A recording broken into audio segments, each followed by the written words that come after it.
guys? Welcome back to WMMA See Now with your host Chuck Stevenson.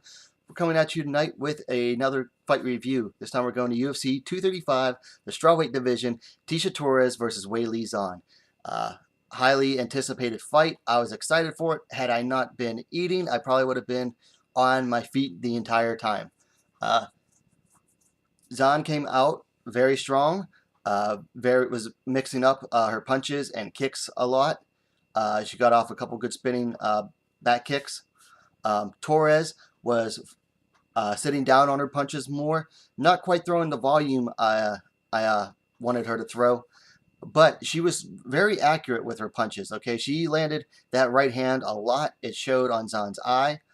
A lot of takedown attempts, a lot of good reversals, and some really good scrambles in this fight. Eventually, Zhang got it to the ground to finish out round number 1, where she finished with some good GMP. Second round was more of the same, a lot of good striking between the two. Torres again finding a home for that right hand, but Zhang was far more active in the striking. She was far more accurate. She was mixing it up a lot. She was mixing up the low kicks, mixing up the oblique kicks, mixing up the side kicks, and of course that spinning kick.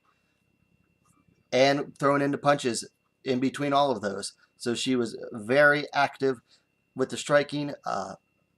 The volume was just much higher than Torres. The second round ended with Torres on top for about the last minute or so.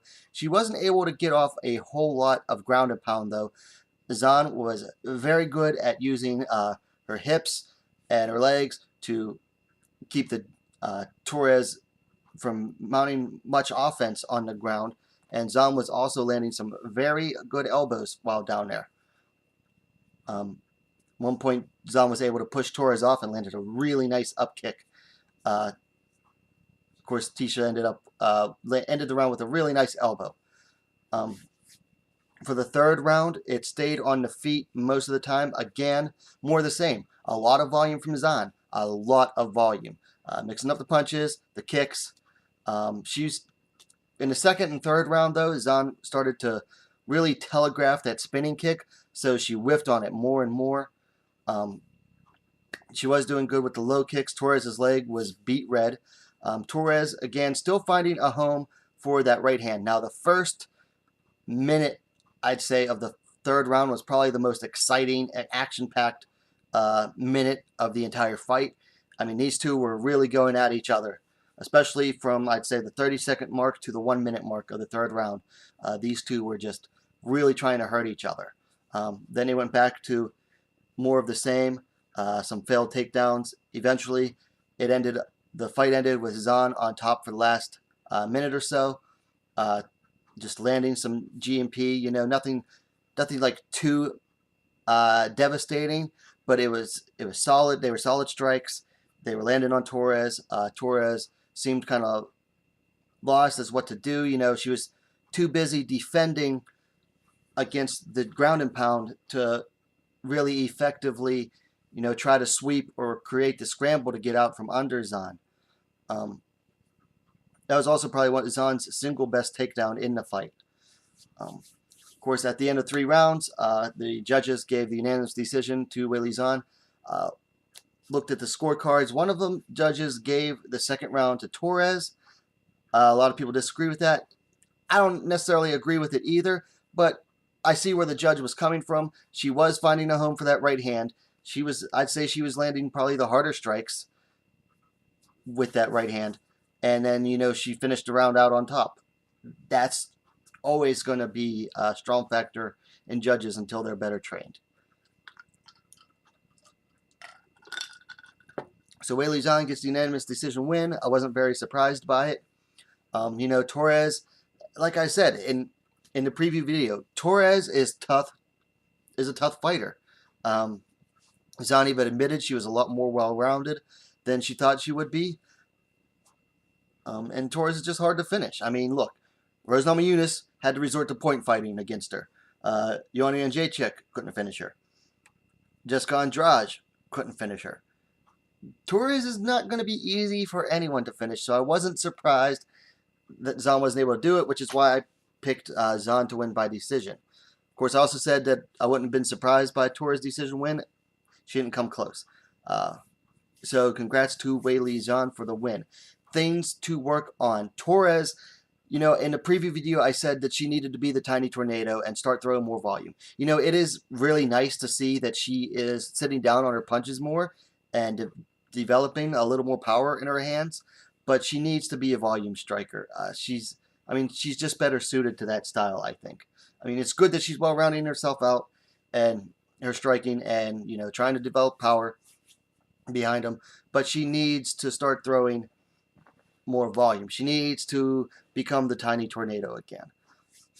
Also, quit it with the head and arm throws. And I'm going to mention this with Zhang too.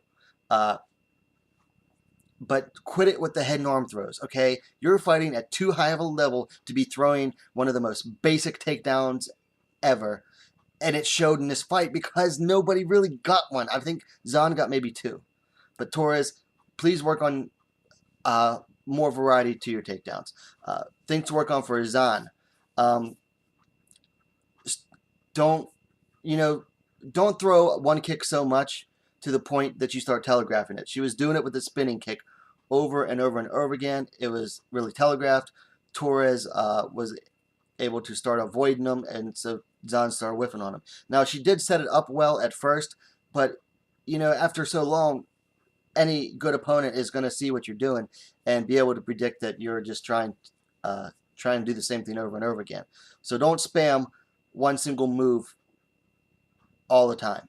Other than that, she was very, very, extremely varied in her attacks when she wasn't spamming that kick. So do that. Do more of that. Also, where was the side kick? She has great side kicks. I was expecting to see more of that and less of the spinning stuff. Also, to work on for Zhang, again, the head and arm throw. Stop it. You have more takedowns than that in your arsenal. I know she comes from a Sanda background, and that's a very popular takedown there. But she is fighting at too high of a level in MMA to be using that takedown, and it showed because she got reversed by Torres, just as Torres was able to reverse a couple of Zhang's attempts.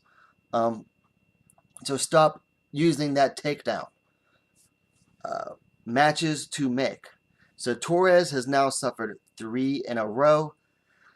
And, the problem with the UFC is they don't believe in freaking tune-up fights, which is kind of stupid because you have someone, a popular fighter like Torres, who's been with your company since the inception of the division, and she's always stayed perennial near the top. She's only lost to top fighters.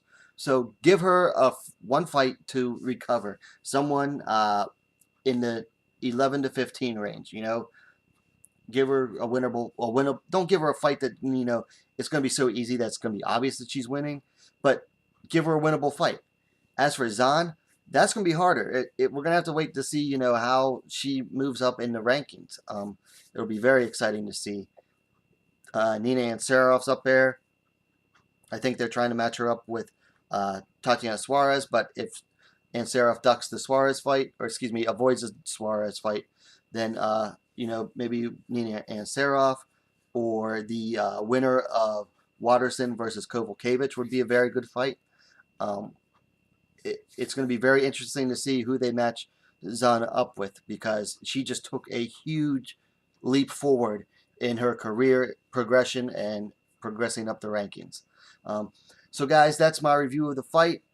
Let me know what you thought about the fight in the comments down below. The thumbs ups are always appreciated. And what are you waiting for? Subscribe to WMMA now, the best, fastest growing women's mixed martial arts dedicated platform on YouTube. Guys, have a good night.